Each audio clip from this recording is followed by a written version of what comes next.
Good afternoon po, ma'am.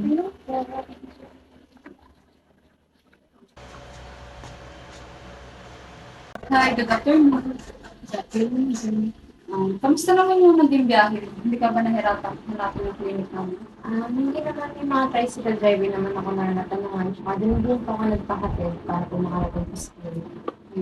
I'm glad how you managed na magpunta for today's session. Let me explain to you yung magiging process ng interview natin. Informed consent. Nakapag-sign in ka na rin? It's actually then prepare pa po. Okay, so maintindihan and aware ka naman na obligation ko to check and report things out. So, now magtatanong ako sa'yo, which is more emotionally oriented question. Okay lang.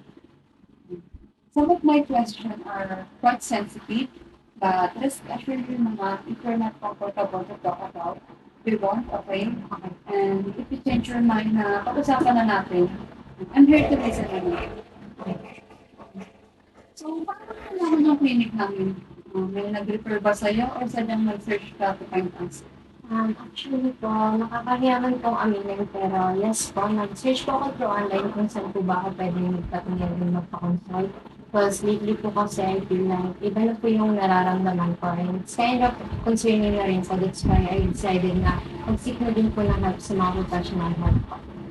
It's okay. Wala ka dapat ikahiya sa pag-seek ng help sa mga professional na katulad namin. And it's valid naman.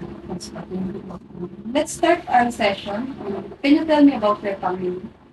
May dalawa po akong kapatid and nakatira po kami sa lola ko po. Well, may parents naman po kami pero physically absent po sila kasi nag-work po sila sa abroad. Although napaprovide naman po nila yung mga needs po namin, pero syempre iba pa rin po kapag nakakasama po namin sila. Kamusta naman yung lola mo sa kayong gawin ng kapatid? Well, I guess okay naman po sila.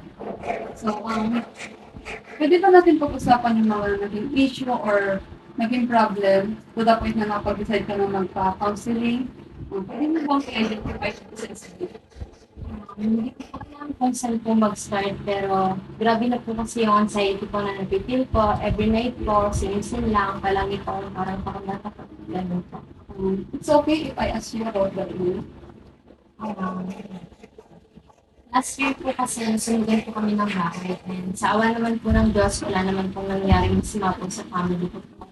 Pero yung moment po kasi na yun, grabe po yung iniwan pong trauma po para po sa amin kasi kitang-kita po namin kung paano po lamunin po ng apo yung bahay po namin. Kaya every time po na nakakita po ako ng something na may apoy, nati-trigger po nun yung trauma ko tsaka yung takot po ng experience ko po nung gabi po yun.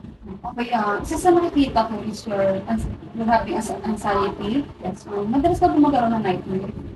After po ng accident po na yun, sa mga a week after po, it's like hunting me every night po and kapag natutulog po ako, nagigising po ako sa madaling araw, hirap na po ako makatulog po ulit. Okay. You mentioned na nahihirapan kang matulog. May tinitake ka ba na medication right now or may iniinom ka na pills para lang matulog? Wala po, pero uminom po ako ng 1 to 2 glass of alcohol po para makatulong po na makatulog po ako ng maayos. Okay, you mentioned about having anxiety, sleep problem, nightmares. Yes. May iba po bang concern about it? I think wala naman. Okay, appreciate kung paano mo in-explain yung mga symptoms or issue na naranasan mo. Alam ko, those experience stress you. Thank you for your time to answer the question. And see you next session. Thank you po. I appreciate your help po and sobrang malaking tulong po ng session po natin para po sa mga tanong. Thank you po.